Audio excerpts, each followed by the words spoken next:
Front wheel bearing भी ख़राब हो चुके हैं। कचरा भी बहुत ज़्यादा है। चैन कवर के अंदर भी बहुत ज़्यादा कचरा है, मट्टी है, धूल है। बैटरी का लेवल भी ऊपर नीचे है, इसका भी बराबर करेंगे।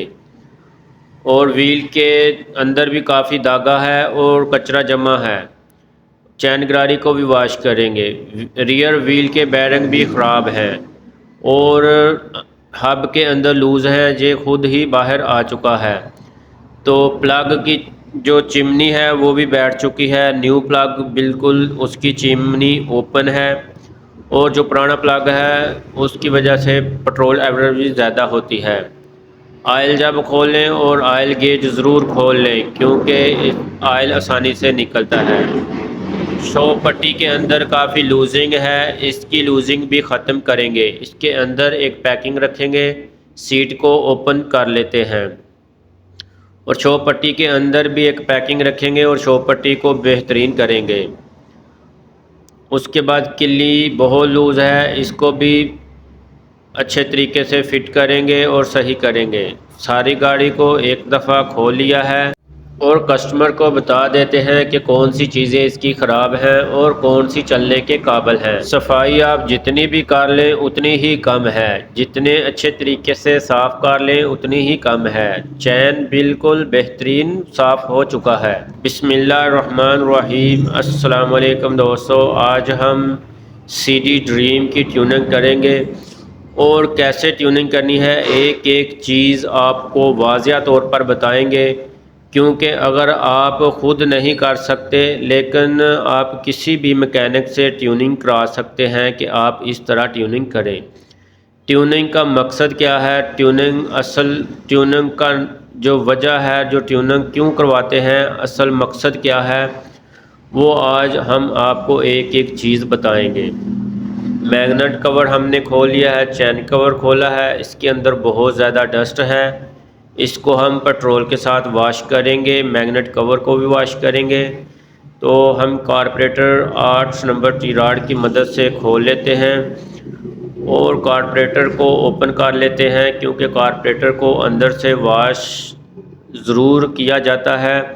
अगर आपके टैंकी टॉप पे ओरिजिनल है तो आप दूसरी ट्यूनिंग पे कारपोरेटर को अंदर से वॉश करें, वरना बाहर से ही करें। अगर आपके टैंकी टॉप पे आपने लोकल लगवाए हुए हैं तो फिर आप हर ट्यूनिंग पे कारपोरेटर को अंदर से भी उसको वॉश करें और साफ़ करें।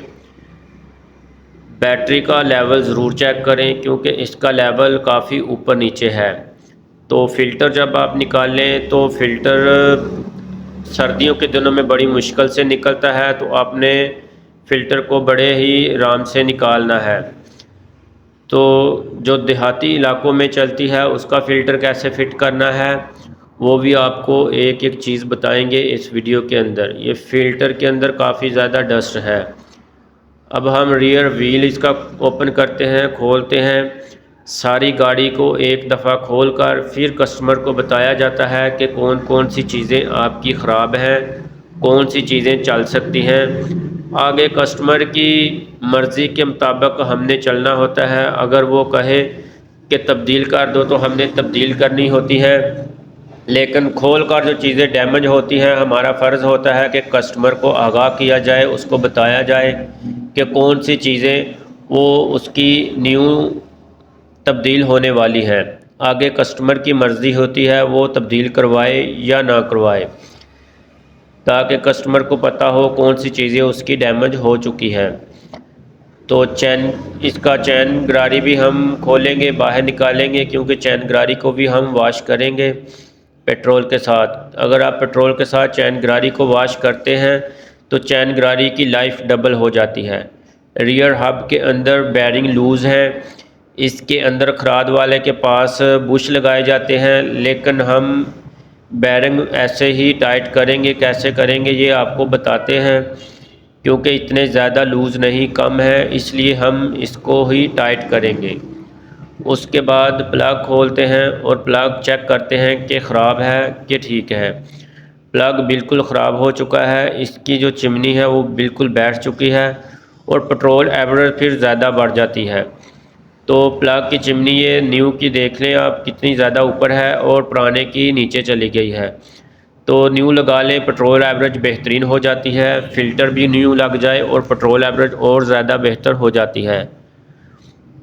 आयल जब आप खोलें तो आयल गेज आप ज़रूर खोल लें और आयल गेज खोल कर आपने ऊपर ही रखनी है, साइड पर नहीं रखनी, क्योंकि अगर आप साइड पर रखेंगे तो अंदर कचरा जाने का भी ख़दशा होता है या कोई चीज़ वगैरह अंदर चली जाती है। आपने ऊपर लगा देनी है। ये शो पट्टी काफ़ी ज़्यादा वाइब्रेट करती है, तो हमने इसके अंदर भी एक पैकिंग रखनी है। पैकिंग के अलावा भी हम सीट ओपन करते हैं हर ट्यूनिंग पे, क्योंकि अंदर से जो डस्ट होती है, मट्टी वगैरह, उसको हमने साफ़ करना होता है। तो सारी गाड़ी को एक दफ़ा खोल लेते हैं। सीट को खोलने के बाद, सीट को ओपन करने के बाद मड गार्ड के जो बोल्ट होते हैं उनको चेक करना होता है। अगर वो लूज़ हों तो उनको टाइट करें। टैंकी का बोल्ट होता है उसको टाइट करना होता है। इसके अंदर हम पैकिंग रखेंगे, इसकी लूजिंग ख़त्म करेंगे और किल्ली की भी लूजिंग हम ख़त्म करेंगे। एक एक चीज़ को वाज़िया तौर पर आपको बताएंगे कि हर एक चीज़ की लूजिंग कैसे ख़त्म करनी है और ट्यूनिंग का असल मकसद क्या है। तो सारी गाड़ी हम खोल चुके हैं, कस्टमर को बता दिया है कि कौन सी चीज़ें इसकी तब्दील होने वाली हैं और कौन सी चल सकती है। तो हम इसको वाश करेंगे। सबसे पहले हम इसका पेट्रोल कॉक अंदर से साफ़ करेंगे, क्योंकि ये साफ़ करना बहुत ज़रूरी होता है। यहाँ से हम इसकी सफाई शुरू करते हैं। पहले इसको साफ़ करेंगे, वाश करेंगे। पेट्रोल कॉक को अच्छी तरह साफ़ करने के बाद हम कार्बोरेटर को साफ़ करेंगे, क्योंकि इसको साफ़ करना बहुत ज़रूरी होता है। पेट्रोल कॉक से ही कचरा नीचे जाता है। तो कार्बोरेटर को अच्छी तरह बाहर से साफ़ करेंगे। उसके बाद अंदर से इसको हवा प्रेशर के साथ साफ़ करेंगे। जितना भी कचरा वगैरह होगा वो बाहर आ जाएगा।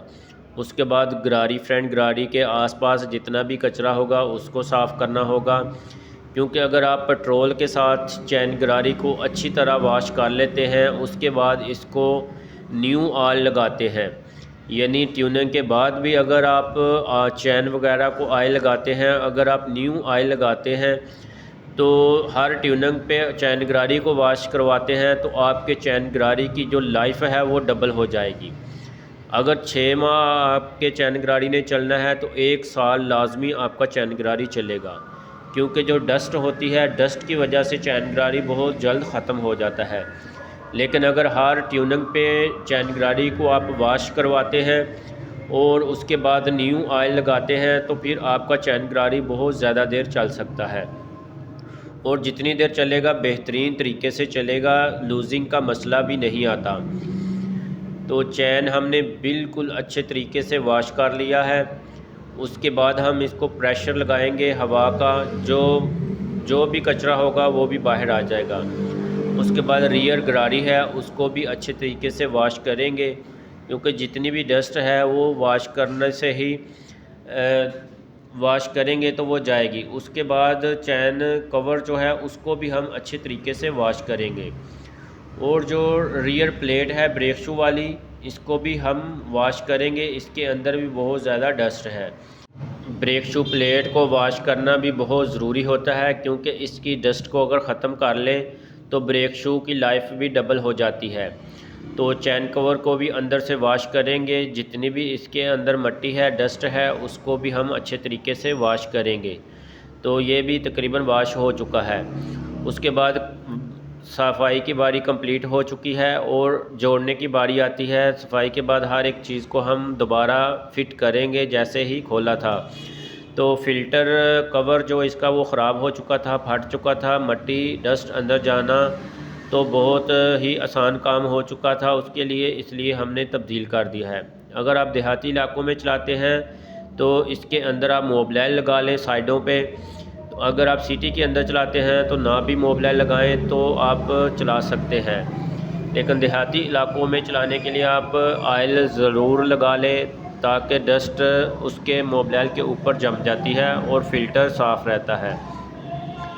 तो अंदर से अच्छे तरीके से सफाई कर लें तो फ़िल्टर लगा दें। तो इसी तरह कार्बोरेटर को अच्छी तरह एयर के साथ अंदर से साफ़ कर लें, बाहर से भी साफ़ कर लें।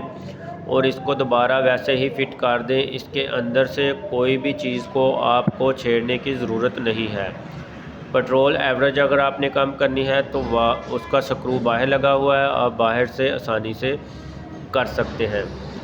तो इसका क्लैंप लगाना ज़रूरी होता है। और इसकी जो कारपेटर की स्लाइड है वो छोटा टाका है, जिस तरफ आपने उस तरफ लगानी है रेस की तरफ, जहाँ से रेस तेज़ होती है।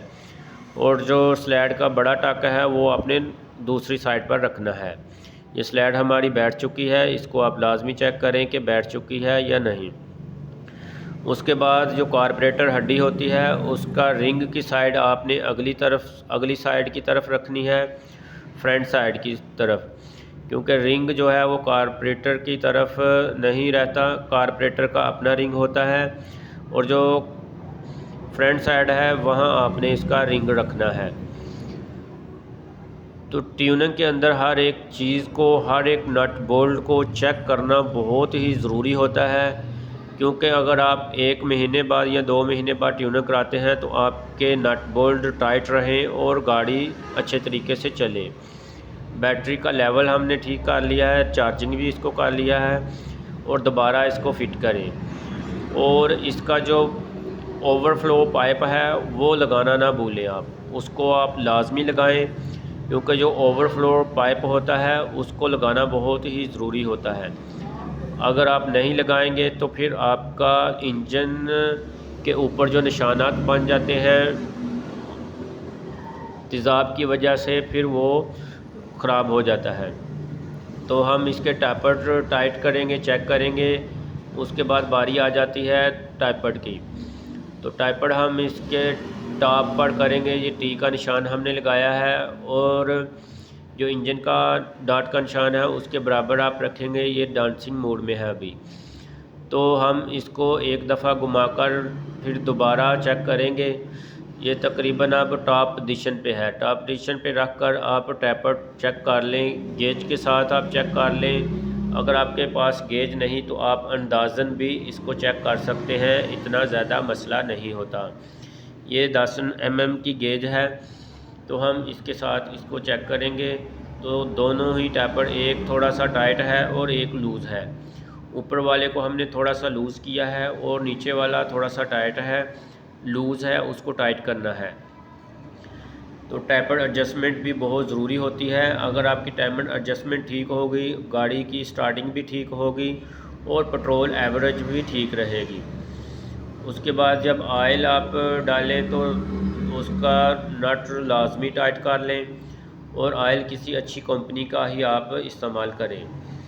उसके बाद प्लग की बारी आती है। प्लग को हाथ के साथ उसकी चूड़ी लगाएं, सीधी चूड़ी बिल्कुल लगाएं, उसके बाद उसको टाइट करें।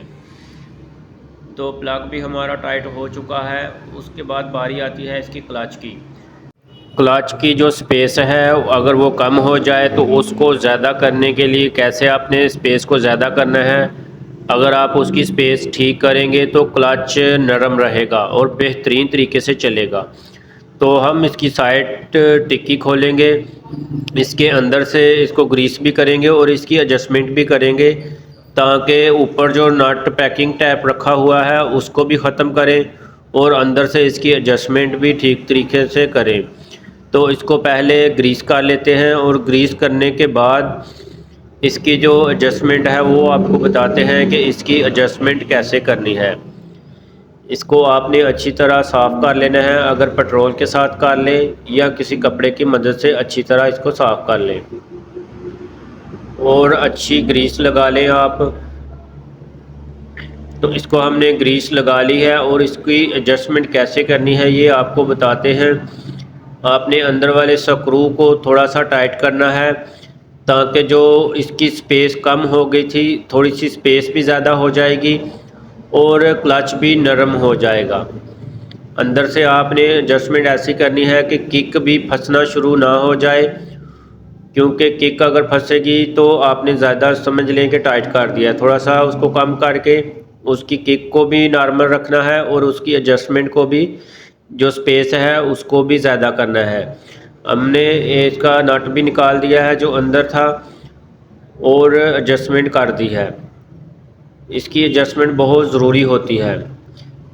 तो मैग्नेट कवर भी लगा देते हैं। अगले हिस्से का जो इंजन के आसपास जितने भी हमने पार्ट्स खोले थे उनको बंद कर दिया है। अब हम रियर व्हील को फिट करेंगे और रियर व्हील को जो गरारी हमने वॉश की थी, गरारी को वॉश जब करें तो उसको ऑयल या ग्रीस ज़रूर लगा लें। तो हमने इसकी सील ओपन की है और इसको ग्रीस लगाएंगे ताकि पेट्रोल के साथ ये अंदर से ग्रीस वगैरह वॉश हो जाती है। तो दोबारा इसके ऊपर जो कवर लगा होता है उसको लगा देंगे, ये इसकी सील होती है। तो एक्सल को भी ग्रीस लगाएंगे। एक्सल को ग्रीस लगाने के बाद इसकी जो हब है उसके अंदर बैरिंग लूज़ थे, तो हमने किल की मदद से चोर लगाकर इसकी जो स्पेस है उसको ठीक करना है। यानी बैरिंग लूज़ हो चुके थे, जो इसकी लूजिंग है वो आपने किल की मदद से डॉट के निशान लगाने हैं अंदर। इस तरह आपने निशान लगा लेने हैं, दोनों साइडों पे हमने निशान लगाए हैं। और अब बैरिंग फ़िट करेंगे। इंशाल्लाह बैरिंग बिल्कुल सही तरीके से फ़िट होंगे, क्योंकि बैरिंग अंदर लूज़ हों तो गाड़ी चलाने का बिल्कुल मज़ा नहीं आता, गाड़ी की वाइब्रेट रहती है और गाड़ी सही तरीके से चलती भी नहीं। तो बैरिंग जब भी आप फ़िट करें थोड़ा सा ऑयल लाजमी लगा लें ताकि आसानी से बैरिंग फ़िट हो जाए। अगर आसानी से बैरिंग फ़िट नहीं होगा तो बैरिंग फ़िट करते वक्त भी आप हब को ख़राब कर देते हैं। बैरिंग को बिल्कुल सीधा रख कर आप फिट करें तो हब कभी भी ख़राब नहीं होती। ऑयल लगा लें तो बैरिंग बहुत ही आसान फिट हो जाता है, तो हब भी ख़राब नहीं होती। जब भी बैरिंग को फिट करें बिल्कुल सीधा फिट करें, सीधा फिट होगा तो हब कभी भी ख़राब नहीं होगी। हब हमारी कंप्लीट हो चुकी है, रियर हब और फ्रंट जो बैरिंग है वो भी काफ़ी ख़राब है, उनको हम न्यू फिट करेंगे बैरिंग। तो गरारी भी हमने वॉश की थी, तो ब्रेक शू प्लेट भी और ब्रेक शू भी साफ़ कर लिए हैं रेक मार की मदद से। ब्रेक शू पुराने ही चल गए हैं इसके, तो पुराने ब्रेक शू ही हमने लगा दिए हैं। तो इसको व्हील को फिट करेंगे। ड्रम रबड़ इसके लाजमी चेक होते हैं, इसके बैरिंग जो हैं वो लाजमी चेक होते हैं। पिछले बैरिंग ख़राब थे, हमने बैरिंग न्यू लगाए हैं। और जो हब के अंदर स्पेस थी वो आपके सामने ठीक ही है कि कैसे आपने ठीक करनी है। अगर हब के अंदर ज़्यादा स्पेस हो तो फिर आप खराद वाले के पास जाकर उसका बुश लगा लें, क्योंकि स्पेस कम करना बहुत ज़रूरी होता है हब के अंदर से, फिर ही गाड़ी चलाने का मज़ा आएगा। वरना आप जब डबल सवारी पे चलाएंगे तो गाड़ी बिल्कुल भी सीधी नहीं चलेगी। तो ऑयल आप जब भी लगाएं बिल्कुल न्यू ऑयल लगाएं, क्योंकि पुराना ऑयल ना लगाएं। अगर आप न्यू ऑयल लगाएंगे तो आपके जो चैन गरारी है उसकी लाइफ डबल रहेगी। तो हमने वाश करके बिल्कुल न्यू जैसा चैन गरारी कर दिया है, और आप न्यू ऑयल ही लगाएंगे ताकि चैन भी बेहतरीन तरीके से चले। इसकी अलाइनमेंट करना बहुत ज़रूरी होता है, इसके ऊपर डॉट के निशान लगे होते हैं, आप निशान के मुताबिक भी इसकी अलाइनमेंट कर सकते हैं।